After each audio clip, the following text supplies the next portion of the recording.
What if someone never tasted death, but was taken straight into heaven by a whirlwind of fire?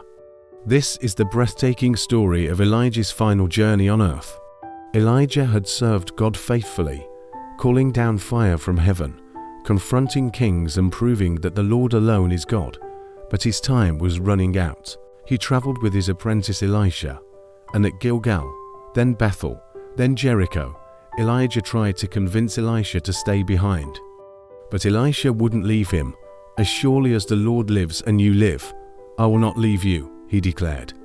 So together they reached the Jordan River, and with one last mighty effort, Elijah struck the water with his cloak and the river parted, allowing them to cross on dry ground, just as Moses and Joshua had done.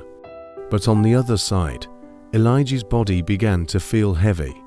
He turned to Elisha and said, "Tell me, what can I do for you before I am taken from you?" Elisha boldly replied, "Let me inherit a double portion of your spirit." Elijah knew what this meant. He had asked for a lot, but God was able to do it.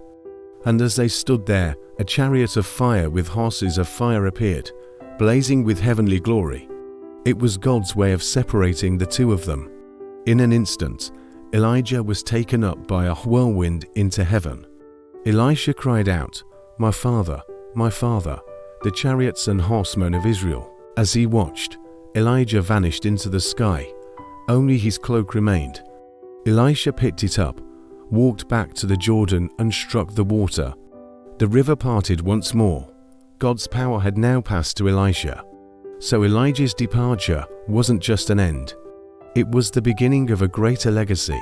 He was a prophet who never died, a man who showed us that those who walk with God leave behind a flame that never burns out. Will you be ready when heaven's call comes for you? If you find this interesting, please like, share, subscribe and drop your comments so we can keep bringing you more interesting and captivating Bible stories like this.